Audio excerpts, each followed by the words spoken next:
What is up, my loves? It's your girl Diamond. I'm back with my own new review of a brand new show called The Never Mets. If anybody watched it, it's on own. They had their first season last year, so now they have a second season, which I am kind of excited about reviewing. And it's pretty much about couples who've been virtually dating. They have never met each other, have decided to take on an experiment of meeting each other for the first time to see if the chemistry is the same in front of the camera as well as in person. So let's get to Charli and Jared, okay? Because Charli got some shit with her that is completely crazy to even see play on camera. So Charli is from Texas. Jared is from South Carolina. Charli and Jared went to the same high school. She was a senior, he was a sophomore. So she really didn't know him or they have not crossed paths. But they discovered that they have mutual friends on Facebook. So she decided to slid in his DMs. And it's been about 4 years since they have been virtually dating online. I can never understand how you can have a relationship that's solely based on online and have never figured out a way of meeting up with one another. But Charli did say that she's had a lot of drama in her life, so she's been putting a pause on meeting him in person. But you go on a reality show for this purpose, okay? And Charli felt like at one point throughout their relationship that Jared wasn't all in their relationship, right? Because she felt like he was being a bit distant. Maybe he was entertaining other girls or dating other girls. So she decided to stick it to him in case she was to ever find out, and met up with a guy and got pregnant. We get a flashback of her casting video where she shows us she was 8 months pregnant at the time of her filming this video. Here I'm thinking that it's been a year since she sent it and they're just premiering everything. No, we see her coming into the house a month postpartum after giving birth. I said, wait a minute. You mean to tell me it was exactly 8 months ago you sent that video and you just gave birth and you're here? How do you sign up for an experiment to find out if the man you've been virtually dating for 4 years is real and you just gave birth to your daughter? Ma'am, your mind is not in the right headspace. You're not even fully healed. And throughout the episode, she is completely dreading telling him about this information, and she has more information to tell him. Jumping ahead, they have their first date. It's a pottery class. They're facing towards one another, and she is just dreading telling him that she has a brand new daughter. And throughout the rest of their night, I'm noticing that she's drinking, and I'm like, you just gave birth. You shouldn't be drinking. So, in the middle of the night, while pumping, the producers are helping her pump because she is still breastfeeding. Her baby is a month old.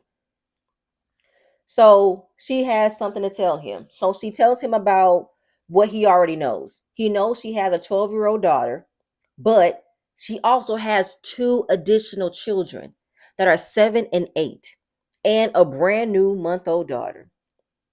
And it ended off with that for next week's episode, which is this Friday, because Jared apparently got some secrets of his own that I'm not sure exactly what it is. And I'm like, I don't think that Charli should be in this experiment. I think she should exit out, take care of her kids. And I don't even know what is the issue of her hiding her other two children. What's up with that? How are you thinking about having a relationship with someone you've been hiding secrets with? And secrets like this, there's no way you can forgive something like this. And what is Jared's secret? Is Jared married? Does Jared have children too? Did he have a brand new baby? Who knows? And then kicker, when it came down to them not being on FaceTime as much anymore, because she was getting close to her due date of giving birth, she lied to him and said she was having hernia surgery, but she was giving birth. What type of shit is that? Who lies about having multiple children? Who lies about getting pregnant? Who lies about this shit? Charli, girl, go. I'm done with Charli. Done, done, done. We got Alicia and Irwin. They've been dating for about 5 months. And I think she's over 40. I think he's 44. I'm not sure about Alicia. Alicia gives me bitchy vibes. Like the way she was in her confessional talking about how she doesn't want to be a girlfriend, she wants to be a wife. You got to learn how to become a girlfriend first before you decide to say you'll be a wife to somebody. And when she met Irvin, Irvin is very handsome.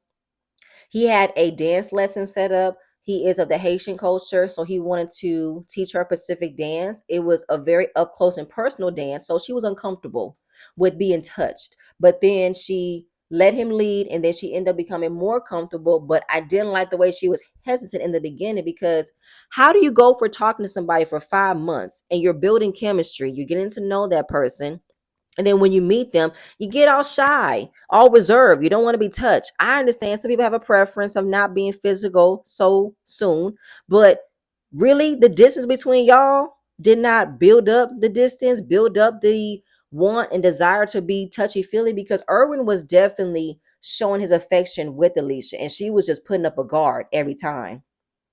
Even when they were on the rooftop, it was a perfect moment for a kiss. It was a sunset, and he wanted to get a kiss, but she paused it. And I'm like, y'all got 3 weeks, 3 weeks of being in this house. At some point, you're gonna have to be affectionate. How long do you expect to wait to be affectionate? How long? I just feel like Alicia strikes me as someone who has a high level of expectation. Is gonna piss me off. That's it. I'm done. Uh, Tatiana and Clay. First of all, his name is Clavassier. And whenever I hear it, I think of Busta Rhymes, Passy Cavassier, everybody singing now. That's what I'm thinking. But Clay is very handsome.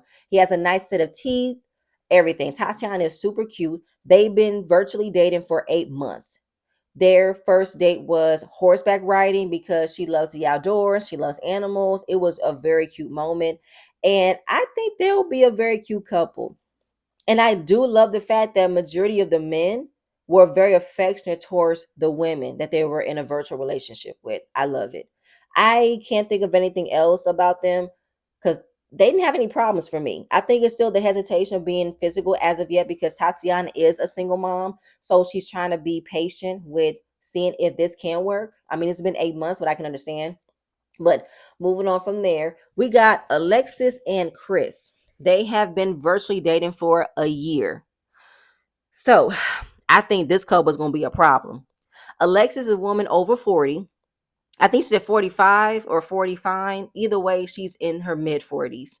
And Chris is a man in his mid 30s. But this the kicker. I found out, shout out to Misha in my opinion, that Chris was a contestant from last season of Ready to Love Dallas.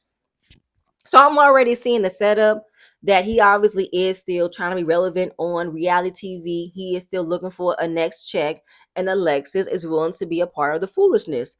Considering the fact that this man is younger than her, it's about a good 10 years difference, but Alexis feel like men her age don't know how to keep up with her, so she likes them young, but she's playing games.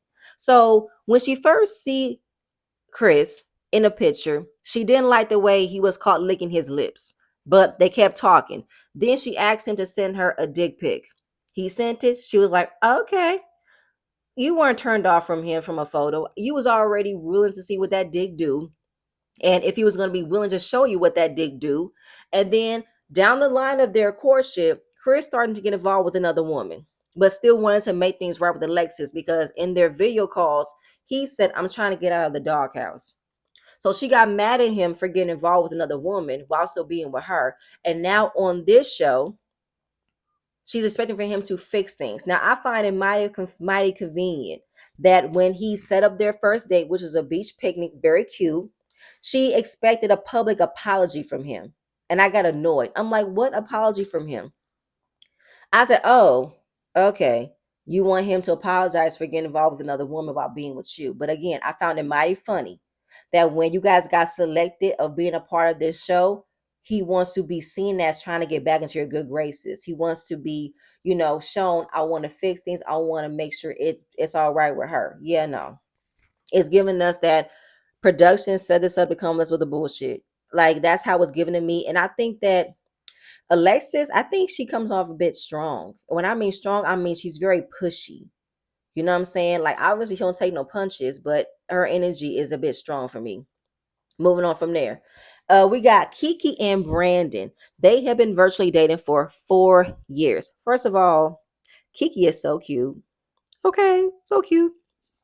They met online. Brandon sent her a DM, and Kiki, she got some secrets of her own, and we're gonna find out later this season.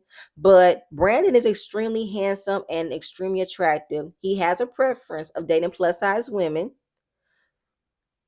and there have been times where they could have met up, but Kiki chickened out because of her insecurity, thinking that he wouldn't like her. But y'all have had video calls, and if he told you his preference is plus size women, I understand he don't want to be looked at as a fetish, as a toy. But I don't see how it wouldn't be a catfish situation. He can see that you have a chunky face. It's a very cute face. And when their first date happened, it was a photo shoot because Kiki is a plus size model. But he chose a lingerie outfit for her and she felt a bit insecure. But there's something else about it. Like, I want to know more about why does Kiki feel so uncomfortable being confident in her skin. I mean, the way that she showed up in her outfits on the episode, she's very confident in her skin. She wears clothes that complements her body. She's very beautiful. She's very sweet. So I'm wondering what else is the problem. I don't want her to use her being big as a crutch, believing that she doesn't have a chance of being liked by a very handsome man. And then obviously Brandon is all giddy and smiles when he sees her. So they were talking and he pours her a glass of wine, but she kept on saying, I'm working on it. Obviously, I think she was nervous about being on camera, being in front of him. But then it got confusing of whether she's a drinker or not a drinker. Because she said, I'm working on it. I didn't understand exactly what it meant. And I don't know how Brandon took it. So, what is the situation? I get her being insecure about her size, but what else is she hiding? You came on a show to be with a man you obviously are in a full-blown relationship with. So what is it? So I don't want to be annoyed that she's going to go back and forth using her size as an insecurity blanket to think that Brandon wouldn't be interested in her. So I don't know what else uh what's her name, Kiki could be hiding. But even in the trailer for what else to occur this season, she's gonna reveal that she's been living with her ex-boyfriend. And I want to know how that situation is going to come about. So, what's up, Kiki? Kiki, do you love me? Are you riding? I had to do it. But either way, they're cute. That's all I'm going to say.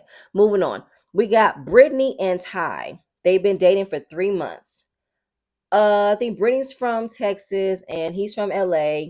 And of course, them meeting together can be difficult. They're in different states. She's also a mom of a 3-year-old son, and she wants the next man that comes into her life to be a good father figure for her son. She meets Ty. He's very affectionate. Obviously, Ty is a man who can wear clothes. He knows how to dress. And I find him extremely goofy. And I want to know how far is his goofiness is going to be. Is it going to be serious? Is he going to be lackluster in situations? Like, how far will he be goofy? Like, will he be self-aware of how certain things can be serious? That's not always going to be funny. I want to know. Moving on from there, we got Cinco and Jay. So surprisingly, Cinco came to the house where majority of the women shows up at the house while the men prepare for the dates. So seeing that Jay was the one who planned the dates, it was like a little love and basketball moment. They played hoops. Obviously, Cinco is a basketball player. I think Jay is too. But I didn't mind that Jay set up the date, but I'm wondering, is Jay gonna be like the man in this relationship? I mean, I'm seeing a high level of masculinity in Jay that I can get, then I can't get, you know? Then when they did slid into each other's DMs, she's a single mom. And when they meet up, she wanted to bring a ruler because she wasn't sure if he was going to be lying about his height. Why would he lie about his height? Obviously, when you see him, the man is tall and he's over 6 foot. But either way, um, yeah, Jay holds no punches. Jay says what she wants, she gets what she wants. And when she had pizza and wine all set up for them to eat, they went back to the house to get to know each other a bit more intimately. And she's like, we've been going back and forth for months now. So why not take it upon myself to see what else can work? What else can be good to know? So they end up getting it in the shower. So I'm like, I'm not mad at that, but I just want to know how far are you going to be the one who's going to be the pants in the situation? How long you going to be the one with the dominating power? You going to be the alpha female, and is Cinco going to fight for you for that power, or he's going to be okay with you taking the lead? How I just want to know. And then she takes upon herself to not sleep with the women in their quarters and decides to sleep in the bed that Cinco has. I was like, okay, take charge, do what you do. I want to know how that's gonna work. We'll see. Is that everything? I think that's everything. That's all the couples. Yeah, I can't wait for this week's episode. I want to know what else is gonna come out, but that's all I have right now, y'all. That's it. If y'all like this video, if y'all like this show, y'all want me to keep reviewing it, let me know. But I'm gonna see you guys later. Bye.